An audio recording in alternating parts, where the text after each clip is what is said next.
श्री सूरदास जी महाराज, ये बड़े अद्भुत महाभागवत है और इनकी श्रीनाथ जी में श्रृंगार शोभा का वर्णन करने की सेवा थी।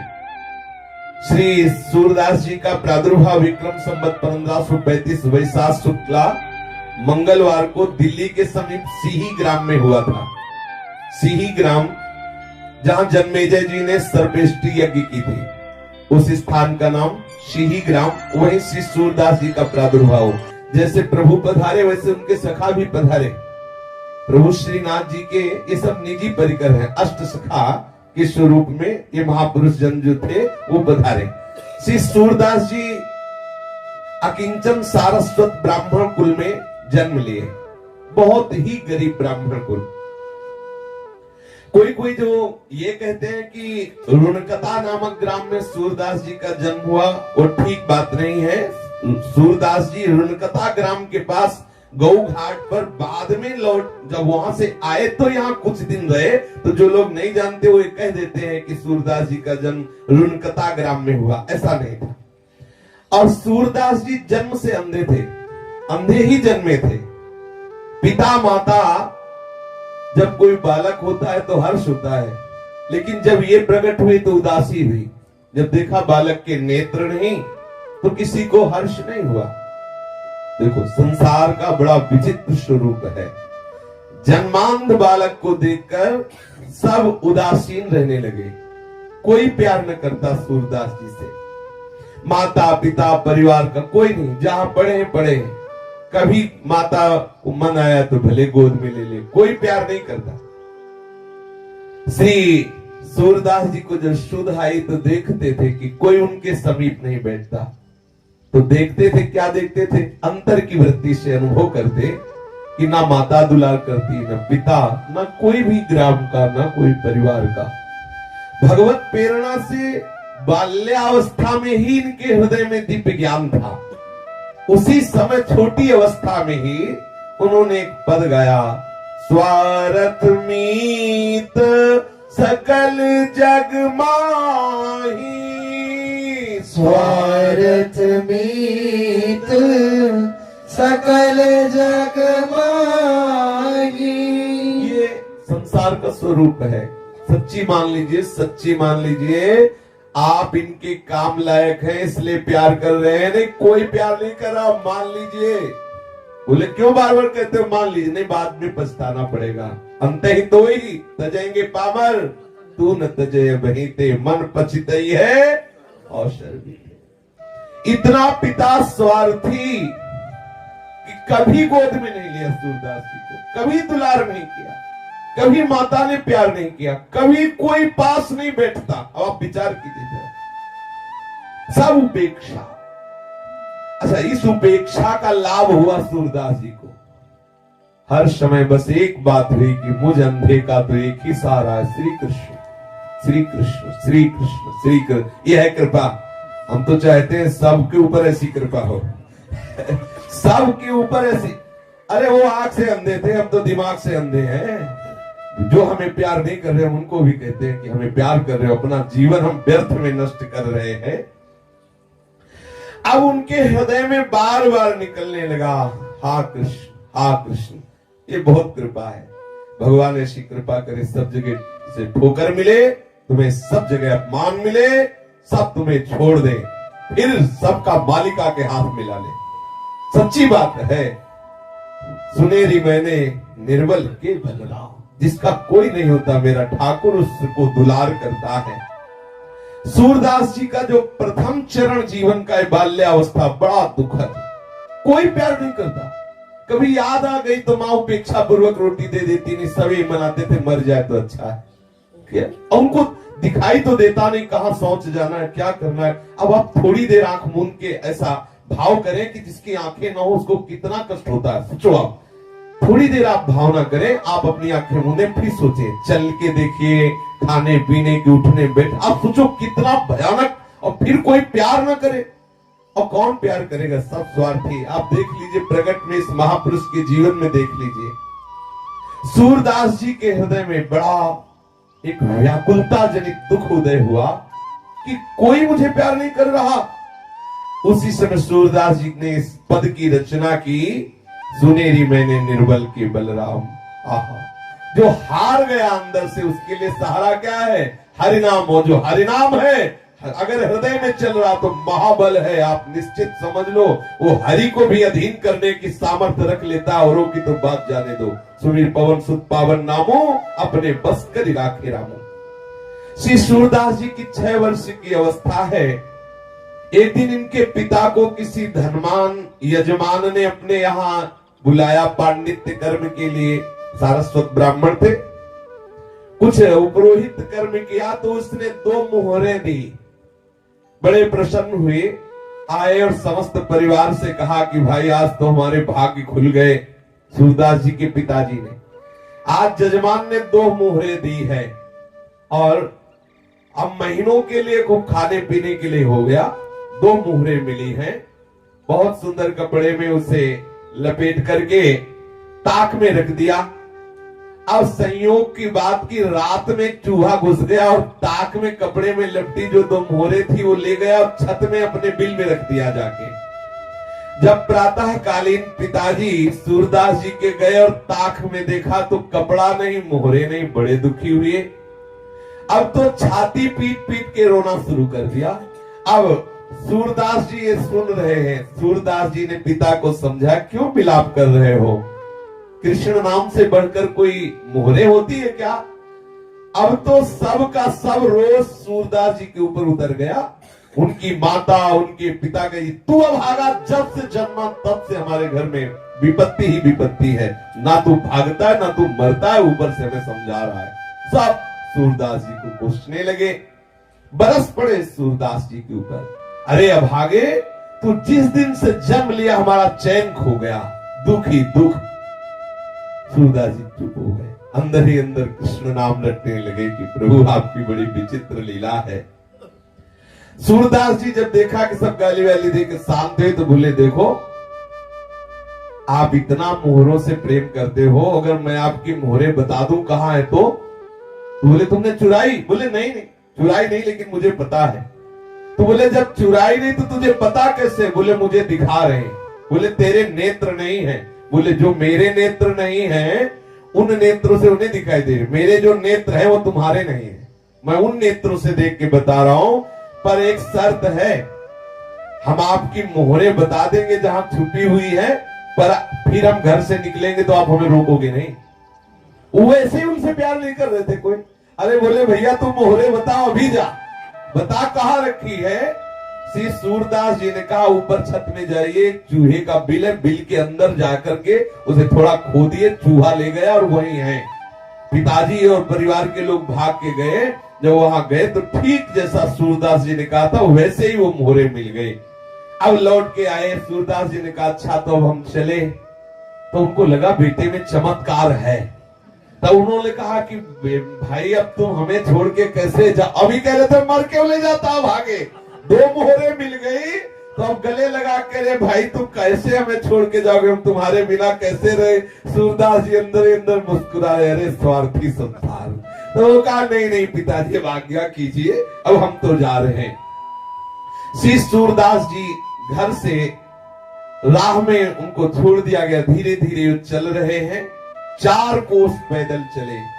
सोचो नई अवस्था है, आंखों से दिखाई नहीं दे रहा है और ये केवल बाहरी प्रेम के 2 शब्द बोले थे पिताजी ने, अरे रुक जाओ काहे को जा रहे? वो भी जो मोहरे मिल गई नहीं, अभी पहले कह रहे थे मर जाए। अच्छा ये बिल्कुल सच्ची मानो, बहुत धोखे में हो यदि आपको लग रहा हो तुम्हें कोई प्यार कर रहा है। बिल्कुल बिल्कुल सावधान सावधान, तुम्हारे समय को नष्ट किया जा रहा है। बहुत कम समय है, सच्चिदानंद प्रभु से प्यार कर लो।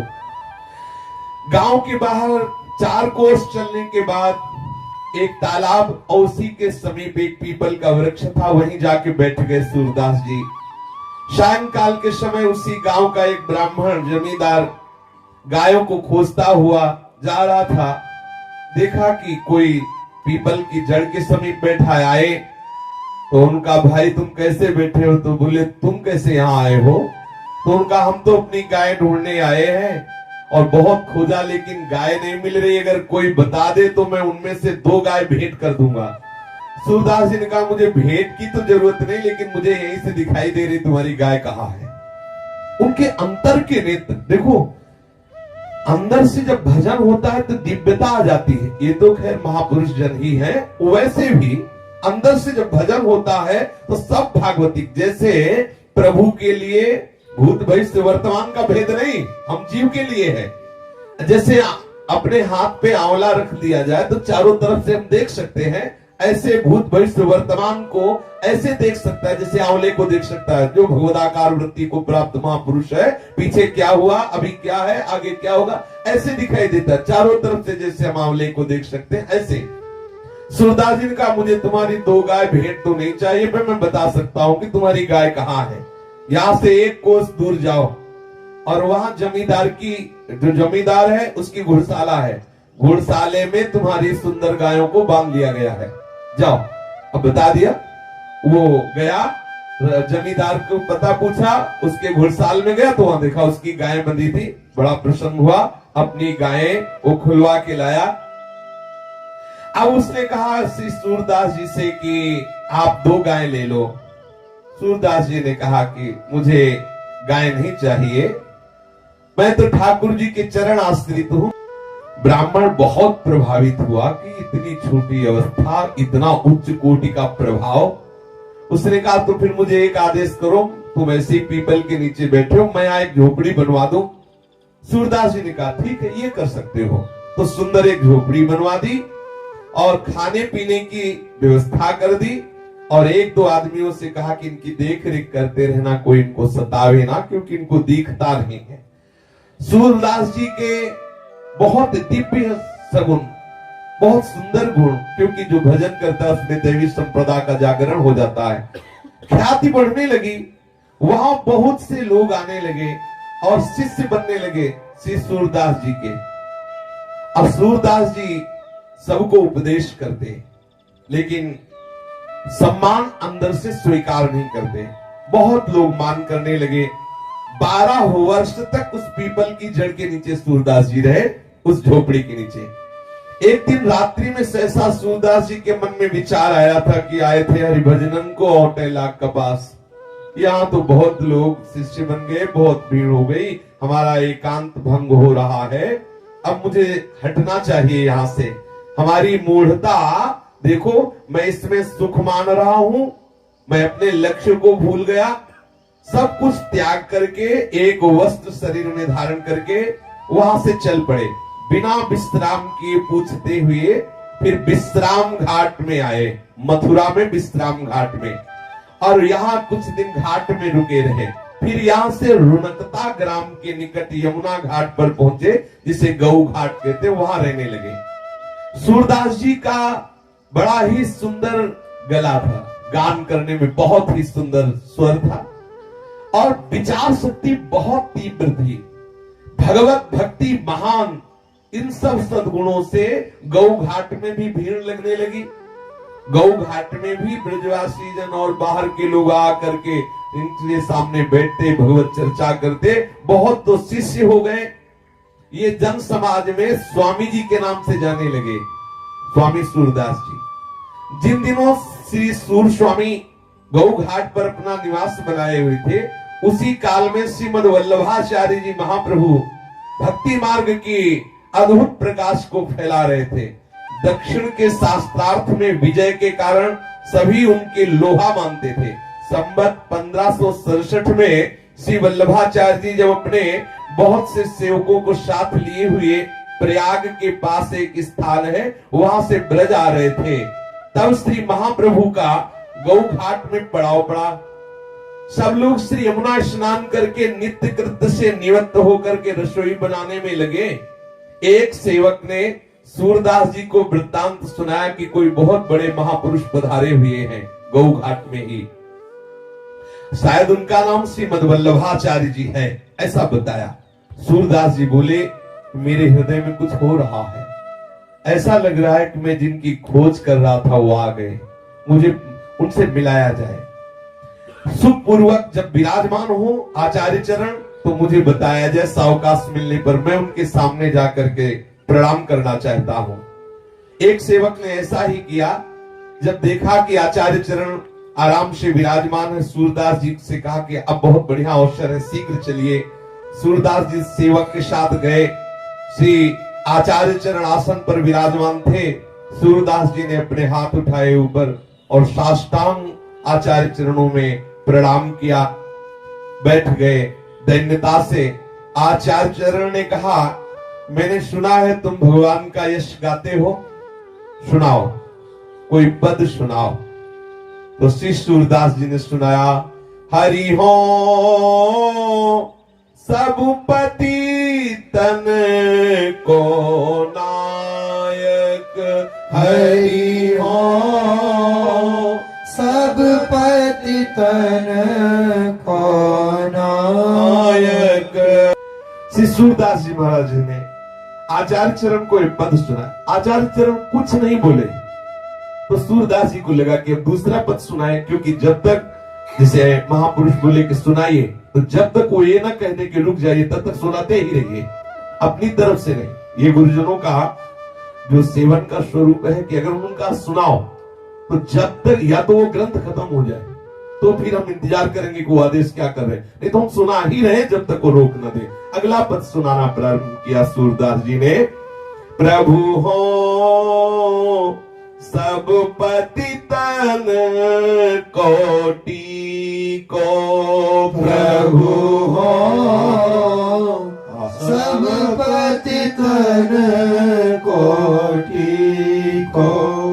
अब आचार्य चरण बोले। श्री वल्लभाचार्य जी ने मुस्कुराते हुए कहा, तुम्हारा नाम सुना था कि सूर है। सूर माने होता है बलवान। ये घिघियाना कब बंद करोगे? ये होता है प्रेमी जनों की महिमा। उन्होंने सूर माने बलवान होता है। तुम्हारा नाम तो सूर है, ये घिघिया रहे हो, कब तक घिघियाते रहोगे? कब तक दीन बनकर ऐसे रोते रहोगे? अरे हरि की लीलाओं का गायन करो, घिघियाना बंद करो। श्री आचार्य चरण ने सूरदास जी से कहा। सूरदास जी ने हाथ जोड़कर कहा, प्रभु मुझे बिल्कुल लीला का कोई अनुभव नहीं हो रहा है, फिर बनावटी मुझसे गाते नहीं बनेगा, अंदर कोई लीला स्फुरित हो नहीं रही है, तो मैं जैसा हूं वैसे ही दीनता की बात करता हूं। अगर कोई लीला स्फुरित हो तब तो गाऊं। देखो महापुरुषों की कैसी करुणा बरसती है। श्री महाप्रभु जी ने कहा कि तुम्हारे अंदर दिव्य दृष्टि का संयोग है, चिंता मत करो, अभी खुल जाएगी। जाओ यमुना स्नान करके आओ। चाबी है आचार्यों के पास। वो तो नरवाहन प्रभु निहार लोचन भरे घोषनार, घोर पापाचरण करने वाले को भी प्रभु निहार लोचन भरे घोषनार, नख सिख सौंदर्य काम दुख निकंदिनी। आहा, वो चाहे तो घोर पापात्मा को एक सेकंड में निकुंज के दिव्य लीला विलास में प्रवेश करा दे, सामर्थ्य आचार्यों में। आचार्य चरण ने कहा, अच्छा जाओ यमुना स्नान करके आओ, हमारी लीला का भी अनुभव हो जाएगा। सूरदास जी प्रणाम करके तत्काल गए, स्नान किया यमुना जी में, फिर श्री आचार्य चरणों में उपस्थित हुए। आके श्री महाप्रभु जी ने श्री सूरदास जी को विधि पूर्वक अष्टाक्षर मंत्र की दीक्षा देकर ब्रह्म संबंध कराया। तत्पश्चात श्रीमद् भागवत दशम स्कंद की अनुक्रमणिका सुनाई। गुरु कृपा हुई। जे ही सदगुरुदेव के द्वारा मंत्र ब्रह्म संबंध और कृपा हुई तो सूरदास जी के हृदय में महान प्रेम लक्षणों भक्ति का प्रादुर्भाव हो गया। प्रेम का संचार होते ही दिव्य लीलाएं प्रकट होने लगी। आहा, प्रभु की दिव्य लीलाएं स्फुरित होने लगी। महाप्रभु जी ने पूछा, कहो सूरदास, कुछ सूझ रहा है अंदर से, कुछ समझ में आ रहा है, कुछ दिखाई दे रहा है? सूरदास जी बोले, जय जय, पूरा का पूरा दिखाई दे रहा है। आपकी गोद में श्री लालजू महाराज खेल रहे, मैं देख रहा हूं। सूरदास जी कह रहे हैं आचार्य चरण से, आपकी गोद में लालजू खेल रहे हैं, अद्भुत नील कांति है, श्याम रंग ऐसा है कि हमारी वाणी में सामर्थ्य नहीं बता सकूं, और वो बालक मेरी तरफ देख करके कुछ बोल रहा है। महाप्रभु जी ने मुस्कुरा के कहा, तो अब सुनाओ, अब लीला का कोई पद सुनाओ। तो श्री सूरदास जी ने पहला पद लीला का सुनाया, चकैरी चली प्रेम सरोवर, जहां न प्रेम वियोग। छकई चली प्रेम सरोवर, जहान प्रेम वियोग। श्री सूरदास जी ने इस पद को पूरा करके सुनाया।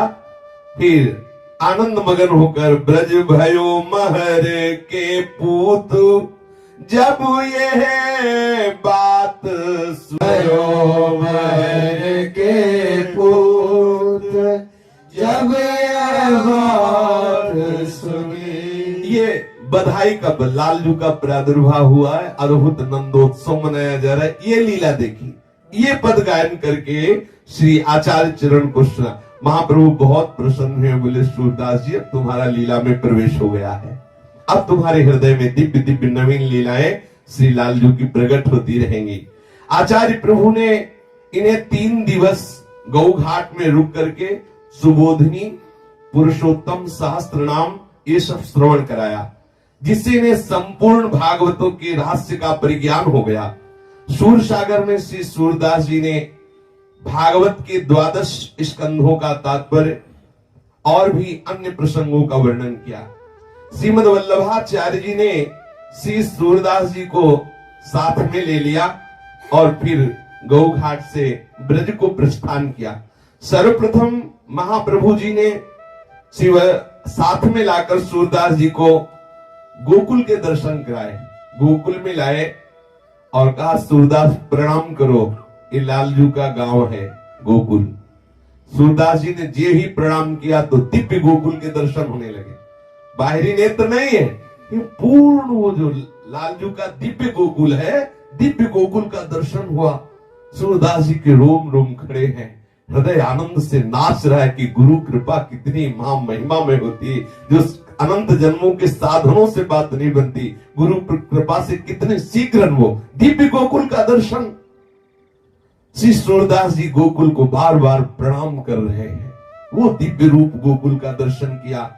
प्रणाम करते ही गोकुल की समस्त लीलाएं स्फुरित हो गई। गोकुल में जो जो लीलाएं ठाकुर जी ने की वो सब सूरदास जी के हृदय में स्फुरित हो गई। आचार्य चरण को गा के सुनाने लगे, देखो कितने सुंदर लालजू हैं। शोभित कर नवनीत लिए, शोभित कर नवनीत लिए। श्री आचार्य वल्लभाचार्य जी को ये सुंदर स्वरूप का गान करके सुनाया सूरदास जी ने। महाप्रभु वल्लभाचार्य जी बहुत प्रसन्न हुए और कहा सूरदास जी तुमको एक सेवा देते हैं। हमारे ठाकुर जो गोवर्धन नाथ श्रीनाथ जी हैं, इनको रोज तुम इनका यश सुनाओगे, इन्हें कीर्तन सुनाओगे और इनकी शोभा से युक्त जो पद है उनकी रचना करके तुम इनको सुनाओगे, ये हम तुम्हें सेवा देते हैं। और सूरदास जी को गोवर्धन ले आए, श्री श्रीनाथ जी का दर्शन किया सूरदास जी ने।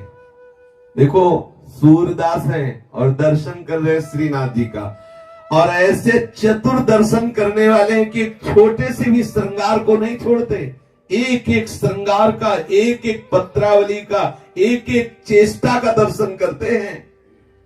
श्रीनाथ जी के सामने जब श्रीनाथ जी का दर्शन किया तो हाथ जोड़कर कहने लगे कि हे श्रीनाथ जी, अब हो नाचो बहुत गोपाल। सूरदास जी ने श्रीनाथ जी के सामने ऐसा विनय युक्त पद गान किया। श्री सूरदास जी का ये दैन्य देखकर महाप्रभु वल्लभाचार्य जी बहुत द्रवित हुए। बोले सूरदास जी, तुम्हारी अविद्या की क्या बात है, जो तुम्हारा आश्रय ले लेगा उसकी अविद्या दूर हो जाएगी। अब देखो तुमने श्रीनाथ जी का दर्शन कर लिया, अब तुम ये बाहरी दीनता का त्याग कर दीजिए और प्रभु की लीला का ज्ञान कीजिए। उसी दिन से सूरदास जी दैन्य के पद बंद कर दिए और श्री ठाकुर जी को प्रातःकालीन मंगला से लेकर शयन तक के पद सुनाने लगे, जो 8 कालीन प्रभु की दिव्य दिव्य श्रृंगारमयी दिव्य दिव्य लीलाएं हैं उनको गा गा करके सुनाते। कभी कभी उपदेश के पद भी गाते। संगीत सम्राट तानसेन के मुख से श्री सूरदास जी का एक पद सुना, दिल्लीश्वर अकबर बादशाह, तो उसका मन मचल उठा कि ऐसा पद करता। और जब पता चला कि वो बाहरी नेत्रहीन, तो और आकर्षण हुआ। उसके हृदय में लालसा जागृत हुई कि सूरदास जी को सभा में बुलाया जाए और मैं उनका पद सुनूं। संयोग से संवत 1613 में जब प्रभु श्रीनाथ जी मथुरा में विराज रहे थे और सूरदास जी भी वहीं थे, उनकी कीर्तन सेवा थी श्रीनाथ जी को पद सुनाना। तो ये बात हृदय में उसके थी कि कभी सूरदास जी हमारी सभा में आए, हमें पद सुनाए, लेकिन ना तो ऐसा कोई संयोग बन पाया। तो दिल्ली का जो बादशाह अकबर था, यात्रा के प्रसंग में मथुरा आया हुआ था, और जब उसको पता चला कि सूरदास जी मथुरा में है, तो उसने बड़े आदर के साथ इनको बुलवाया और पद सुनने का अनुरोध किया। तब श्री सूरदास जी ने ये पद गाया, मन रे माधव सो कर प्रीति, मन रे माधव सो कर प्रीति। एक दिन इसकी चर्चा हुई थी पीछे, इस पद की, बहुत बड़ा पद है। इस पद को सुनकर अकबर ने इनकी भावनिष्ठा की परीक्षा के लिए कहा, सूरदास, प्रभु ने मुझे बादशाह बनाया है, तो बादशाह का सबके ऊपर शासन लागू होता है। मैं भी मान और दान पाने के योग्य हूं क्योंकि मैं बादशाह हूं। इसलिए मैं चाहूंगा कि तुम मेरे विषय में पद बना करके भी गाओ, क्योंकि मैं बादशाह हूं। सूरदास जी ने कहा कि मैं जिस बादशाह के सामने गाता हूं, उस बादशाह के सामने तुम्हारी बादशाह कुछ नहीं है। और मैं गाऊं जब मेरी बुद्धि हो तब ना। मेरी बुद्धि तो जिस बादशाह में लग गई, वहां से हटने की जगह नहीं रह गई। मेरे हृदय में जगह नहीं, मेरी बुद्धि में जगह नहीं, मैं कैसे गा सकता हूं। पर आपने कहा है कि गाइए, तो मैं अपनी बात बता रहा हूं कि नाहिन रह्यो मन में ठोर, नाहिन रह्यो मन में ठोर। सूरदास जी ने इस पद का गायन किया। सूरदास जी के इस पद के भाव को समझकर बादशाह अकबर बहुत प्रसन्न हुआ। और जो सूरदास जी की अंतिम पंक्ति इस पद की थी, वो कि कहा कहो मन प्रेम पूरन, घट न सिंधु समाये, श्याम गात सरोज लोचन, ललित गति मृदुहास, सूर्य से दरस कारण मरत लोचन प्यास। उसने कहा कि तुम्हारे तो नेत्र हैं ही नहीं, और तुम कहते हो कि मरत लोचन प्यास। जब लोचन ही नहीं तो लोचन प्यास कैसे। बादशाह अकबर ने कहा कि कहा कहो मन प्रेम पूरन, घट न सिंधु समाये, श्याम गात सरोज लोचन, ललित गति मृदुहास, सूर्य से दरस कारण मरत लोचन प्यास। पहली बात तो यह है कि संपूर्ण प्रेमानंद हृदय में समा नहीं रहा है। समझने वाले के लिए है ये कैसी महामहिमा स्थिति है सूरदास जी की। फिर कह रहे हैं कि ऐसे महामहिमा में रूप के लिए मेरे नेत्र प्यासे हैं। और पहले कह रहे कि समा नहीं रहा, हर समय प्रेमानंद छाया हुआ है, हर समय श्री कृष्ण का रूप हमारे हृदय में, हमारे मन में, बुद्धि में, चित्त में, अहम में, इंद्रियों में समा गया है। लेकिन अकबर जितना पकड़ पाया, उसने केवल इतना ही पकड़ पाया कि आपके नेत्र नहीं तो लोचन कैसे प्यासे हो सकते हैं रूप के।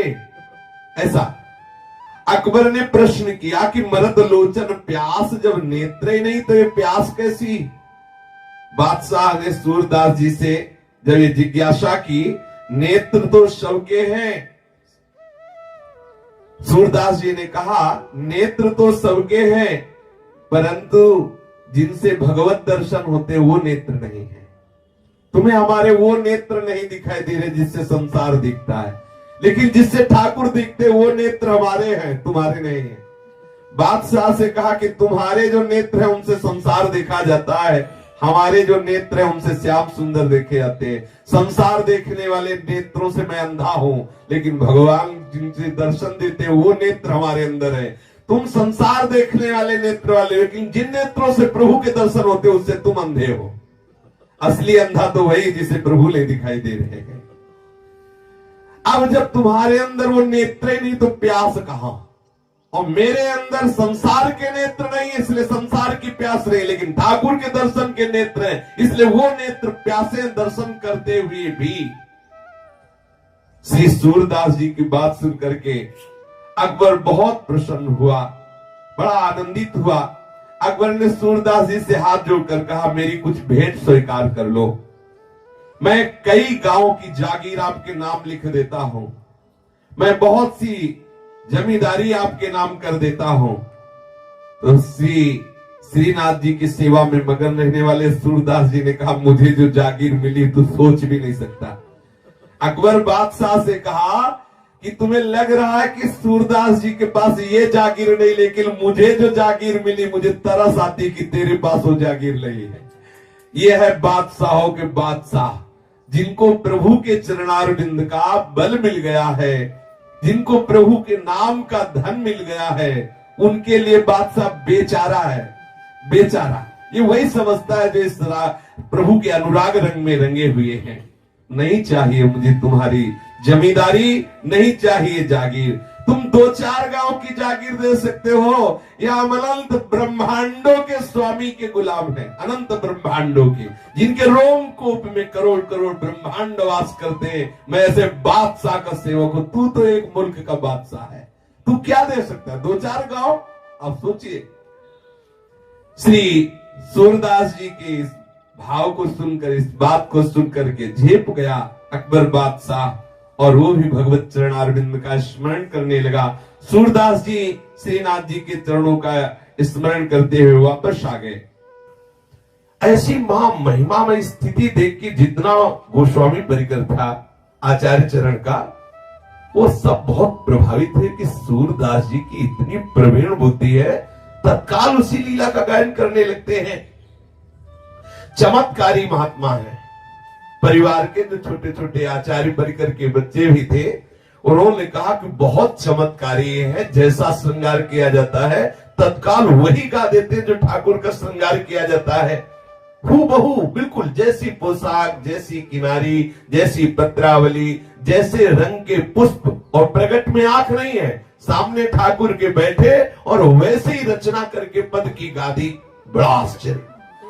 आंख वाला भी धोखा कर सकता है वर्णन करने में, कोई चूक कर सकता है, लेकिन सूरदास जी से कोई चूक नहीं होती। कौन सी पत्रावली बनी है, एक लट कहां विराजमान है, कौन सा छोटा आभूषण, सब वर्णन करते। श्री सूरदास जी की अपार महिमा को देख करके एक विनोद सूझा आचार्य परिकर को।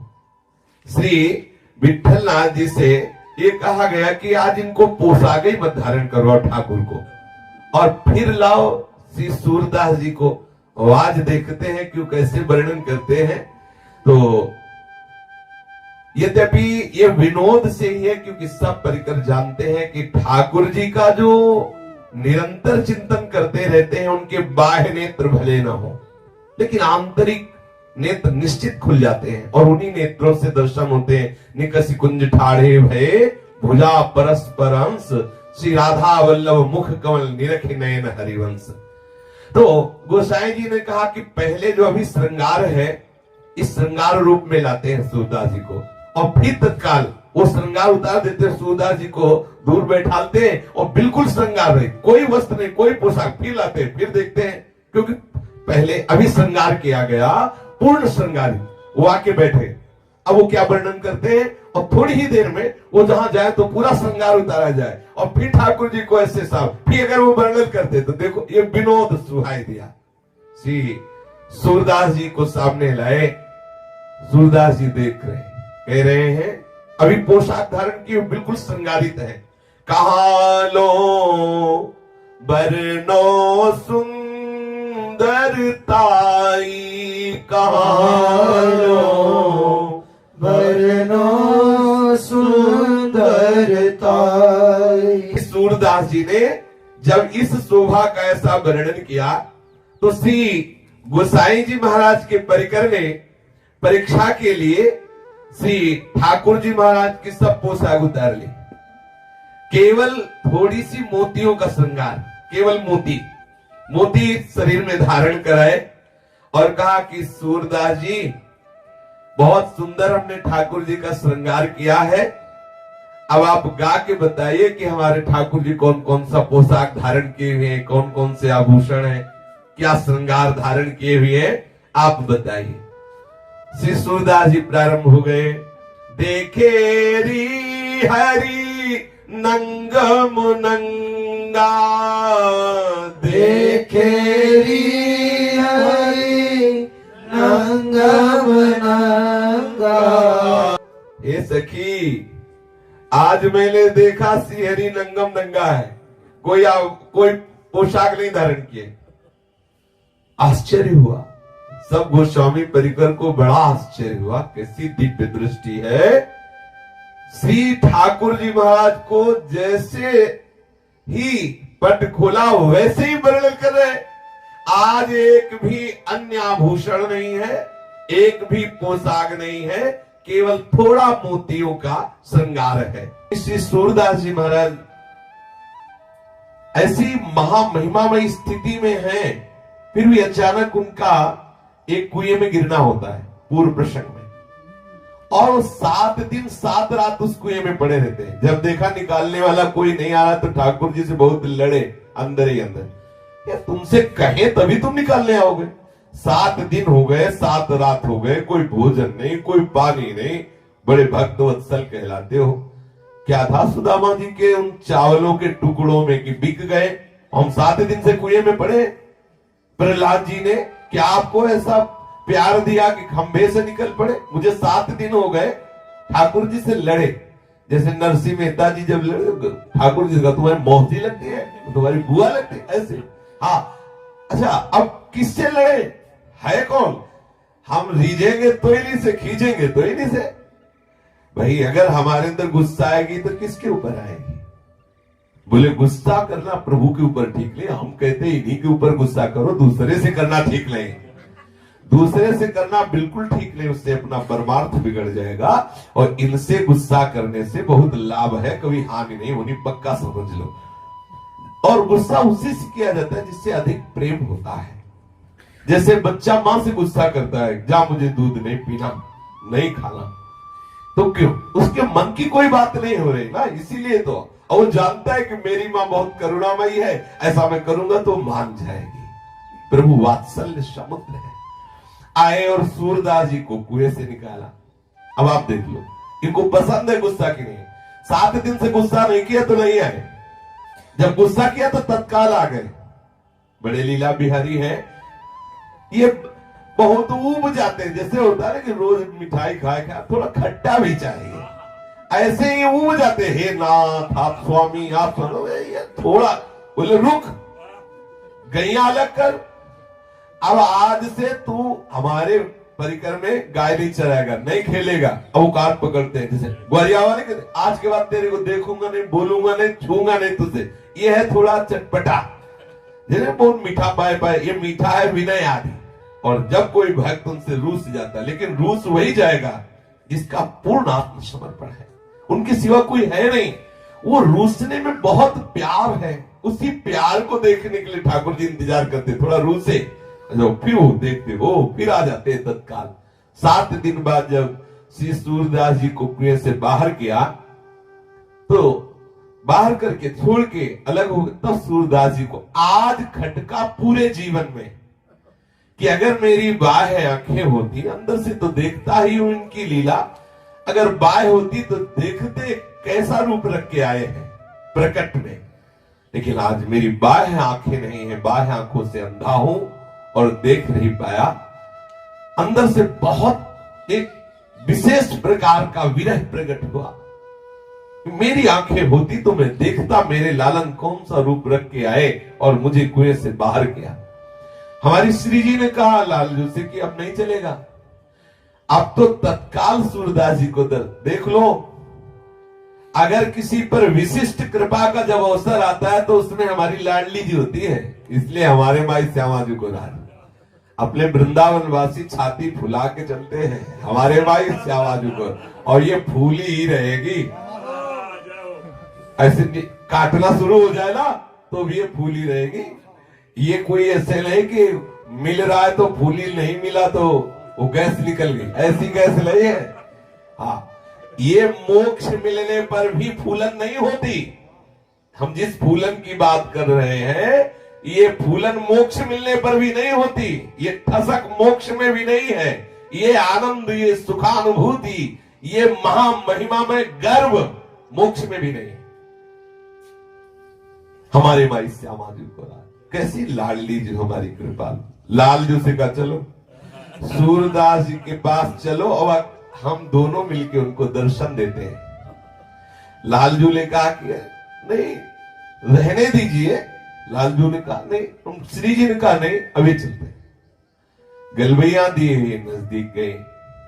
अब सुना के लालजू सूरदास जी को महान सौभाग्य प्रदान करने के लिए कह रहे किशोरी जू इस अंधे के नजदीक मत जाना, क्योंकि अंधे की बहुत जोर की पकड़ होती है, आपके चरणों को पकड़ लेगा तो छोड़ेगा नहीं।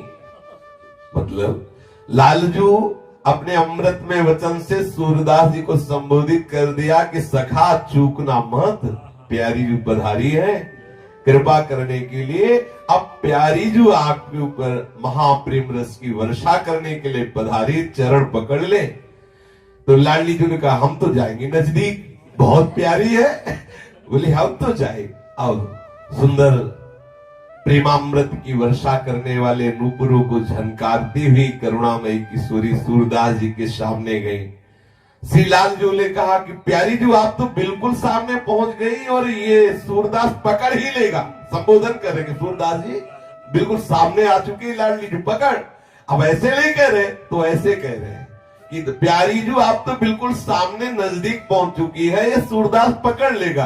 तत्काल सूरदास जी ने प्यारी जू के अत्यंत प्रेमामृत समुद्र का प्रवाह करने वाले कोमल सी चरणारविंदों का स्पर्श किया।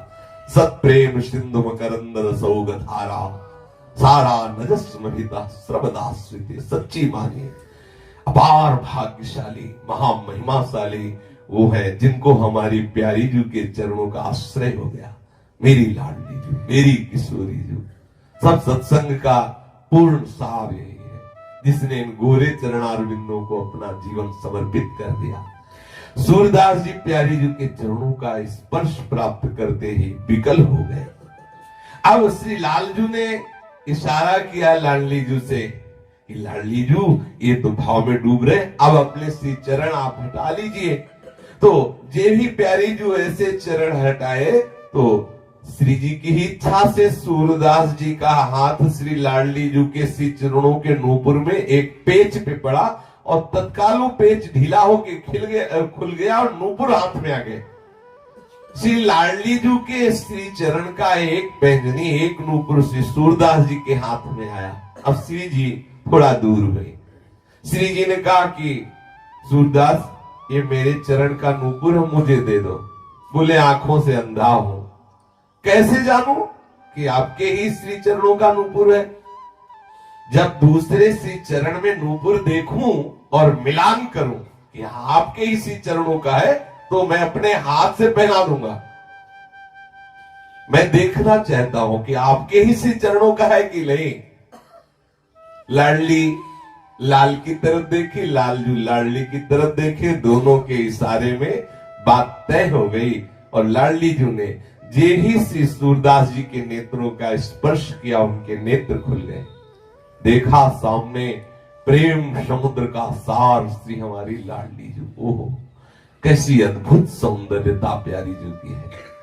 इसी सौंदर्यता में अखिल लोक चूड़ामणि श्री लालजू महाराज, जिनके सौंदर्य को देखकर, लावण्य को देखकर करोड़ों काम मूर्छित हो जाते हैं, ऐसे लालजू जिन सौंदर्य समुद्र स्वामिनी में आ सकते हैं, उनकी सौंदर्यता का कैसे कोई वर्णन करे। जो को कोटि कलप लगी जीवे, कोटि रसना पावे, तव रुचिर बदनार बिंद की शोभा कहना। कैसे कोई प्यारी जू का सौंदर्य वर्णन करे। श्री लाडली जी के सौंदर्य को देख करके और लालजू के लावण्य को देख करके क्या दशा हुई होगी इस महापुरुष के हृदय में, कोई कैसे वाणी से वर्णन करे। विकल हो रहे सूरदास जी। प्रिया प्रीतम थोड़ी देर सूरदास जी के से आनंदमयी दशा का अवलोकन करके आह्लादित हो रहे हैं और सूरदास जी प्रिया प्रीतम की रूप माधुरी को देखकर छके जा रहे हैं। फिर प्रियाजू ने कहा कि सूरदास आज हमारी इच्छा है, तुम कुछ मांग लो, मांगो, तुम्हारी जो रुचि हो मांगो। सूरदास जी ने कहा कि मानो अंदर से कहा कि जिसके आप स्वामी हो उसे मांगना क्या बकाया रह जाता है, जिसके आप स्वामी हो। पर आपने आदेश किया मांगो तो आप हमें देंगी। लाडली जी ने कहा कि तुम्हें कोई संशय है कि आप मांगोगे और मैं दूंगी नहीं? ऐसा क्या है जो तुम मांगो हम देना? सूरदास जी ने कहा तो मुझे पुनः अंधा बना दो। लाडली जी जिन नेत्रों ने इस रूप को देखा अब वो नेत्र किसी और को न देखे, इसलिए मेरे नेत्र जैसे पहले थे वैसे ही कर दो।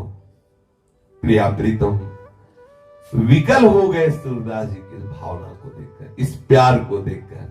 तत्काल सूरदास जी के जो बाह्य ज्योति प्रकट हुई थी नेत्रों की, वो अंतर ज्योति में प्रकाशित हुई। श्री सूरदास जी के सामने जिन प्रिया प्रीतम की अद्भुत दिव्य झांकी प्रकट हुई थी, उसी रूप में मगन होकर के सूरदास जी पराशौली चले।